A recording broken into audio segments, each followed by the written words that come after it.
É a passagem da corrente de um neurônio para o outro que acaba fixando a memória. Se os neurônios e o próprio hipocampo forem danificados, a memória não vai mais conseguir se formar.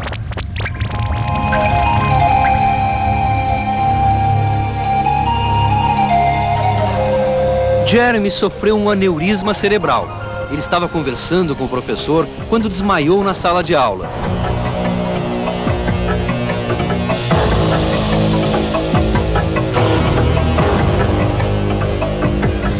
A hemorragia interrompeu o caminho por onde as informações chegavam ao hipocampo. Hoje, Jeremy é capaz de lembrar do seu passado, até de detalhes da sua infância. Mas desde que sofreu o aneurisma, não consegue mais registrar qualquer nova informação.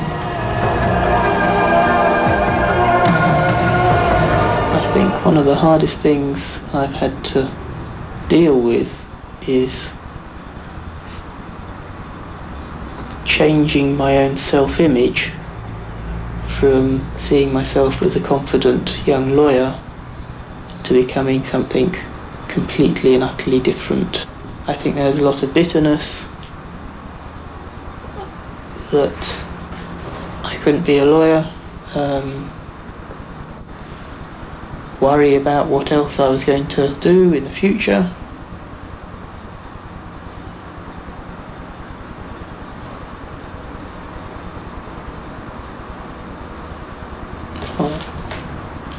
Talking with Julie, what was the last question you asked me?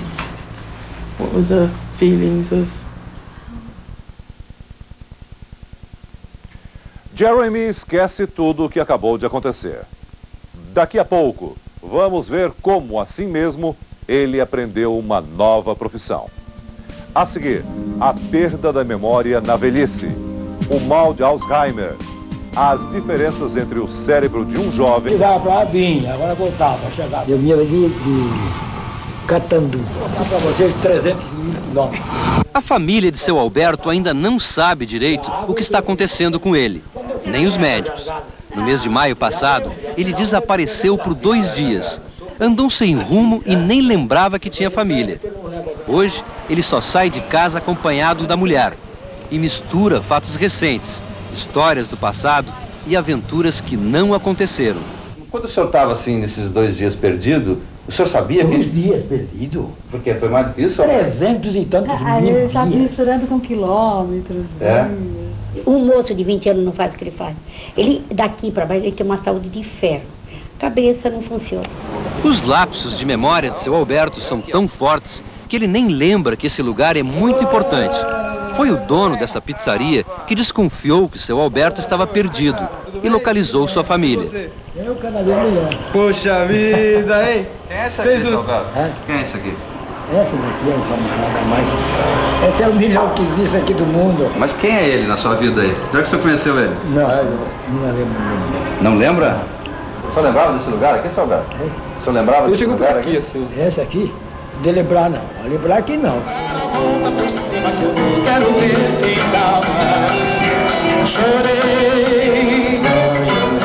Na pista de dança, seu Valdemar parece que parou nos 20 anos.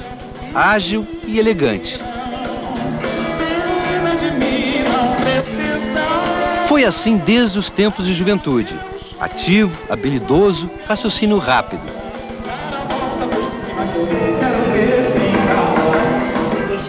Hoje, aposentado como funcionário público, seu Valdemar passa as tardes em frente à TV e confunde realidade e imaginação. O telefone toca, eu falo para ele, velho, atende. Ele fala, alô, mas não tira o telefone do gancho. Às vezes eu fico nervosa quando ele vai trocar de roupa. Ele põe tudo de trás para frente. A meia, o calcanhar vem parar aqui. A calça, a cueca ele põe de trás para frente, a camisa ele põe de... É mesmo, seu Valdemar? Há 4 anos, seu Valdemar sofre do mal de Alzheimer, uma doença progressiva que começa com a perda da memória dos fatos mais recentes. Por que o senhor acha que o senhor lembra de coisas tão antigas assim e as coisas assim mais recentes o senhor não lembra? Não, é que naquele tempo a minha cabeça era boa. E hoje tem hora que me dói muito umas partes assim. Aí eu me enrolo que não... A doença, aos poucos, vai comprometendo todo o cérebro e acaba causando a morte. A progressão do mal de Alzheimer é lenta, pode demorar muitos e muitos anos, o que dá uma esperança para 1 milhão de brasileiros que sofrem da doença. Não existe nenhum tratamento ainda eficaz para deter a progressão da doença. Os avanços nessa área têm sido muito grandes. O conhecimento das razões que levam a essa perda de memória tem avançado muito e muitos pesquisadores acham que talvez ainda para este século se tenha tratamento eficiente para prevenir a progressão da doença ou mesmo a sua eclosão. Uma das coisas que a ciência já sabe é que uma pessoa passa a vida inteira com o mesmo número de neurônios que tinha quando nasceu. Ao contrário de outras células, eles não se regeneram. A partir dos 30 anos, o ser humano começa a perder neurônios lentamente. A partir dos 50, o processo se acelera.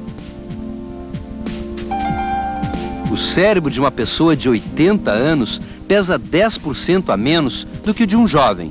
As cavidades no interior são bem maiores. Só o cérebro consome 20% do oxigênio do corpo humano. Com a idade, os vasos sanguíneos que levam oxigênio ao cérebro vão se estreitando, vão ficando obstruídos. A falta de oxigênio vai provocando a morte dos neurônios. Os neurônios do hipocampo são os que morrem com mais rapidez. Por isso, a memória vai piorando enquanto envelhecemos.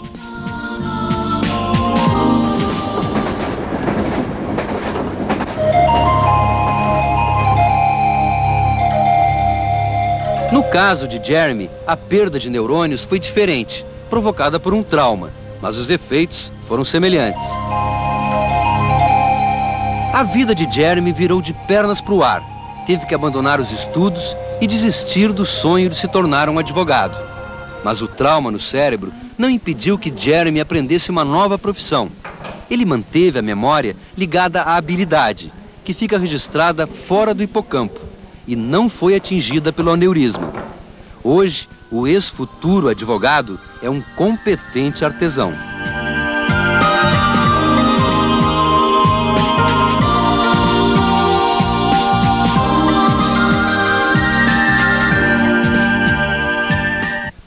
Como melhorar a memória? Daqui a pouco você vai conhecer a técnica que deu ao padre Quevedo uma memória prodigiosa. Mas nada explica o dom desse homem. Ele fala 54 línguas. Simplesmente 54 línguas diferentes. Qual a língua que você aprendeu mais rápido? É o papiamento. Papiamento? O que é papiamento?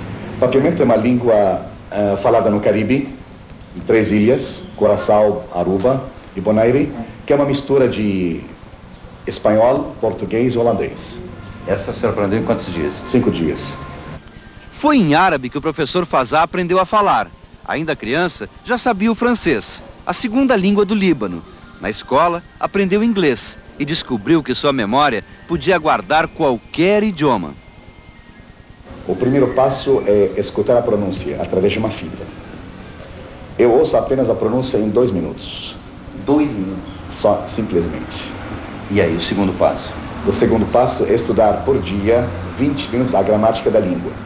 Aí isso vai aos livros. Exatamente. Estuda gramática 20 minutos por dia. Quanto tempo?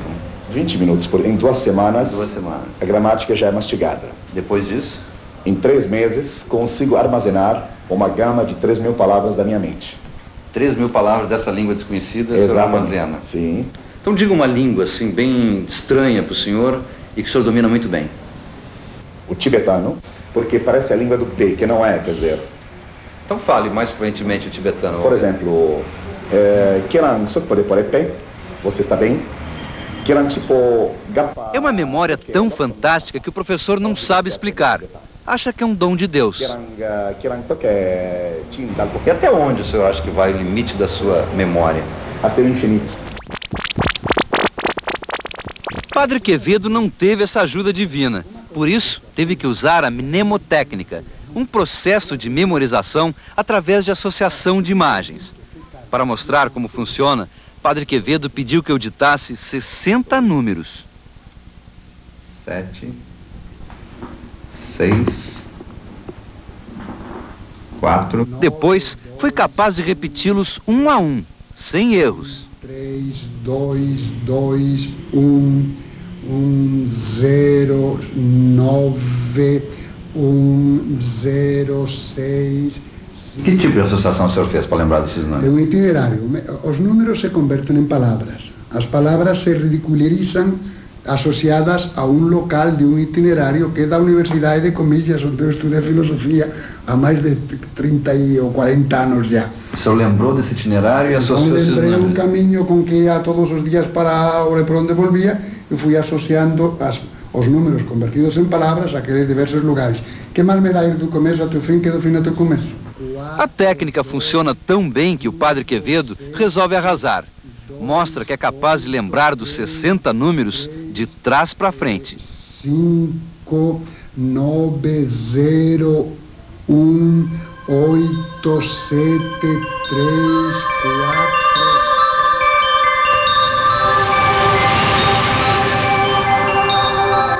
Mas como a memória humana é capaz de coisas tão incríveis? Mais uma vez, o hipocampo parece a chave do enigma. É ele que organiza as informações desordenadas que a gente recebe através dos 5 sentidos.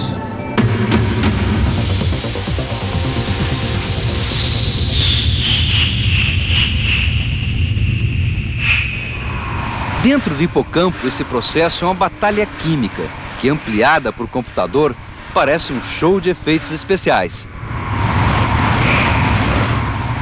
As informações na forma de sinais elétricos são transmitidas de neurônio para neurônio. Mas existe uma dificuldade. Os neurônios são milimetricamente separados, o que impediria a passagem da corrente elétrica. São essas bolinhas espinhosas que resolvem a questão. Elas estão na extremidade de cada neurônio e contêm uma substância química na forma de pó, chamada glutamato. Para que a informação possa seguir adiante, elas bombardeiam o neurônio vizinho com essa substância. Pelo microscópio, nós podemos ver a imagem real do momento em que isso acontece dentro da célula.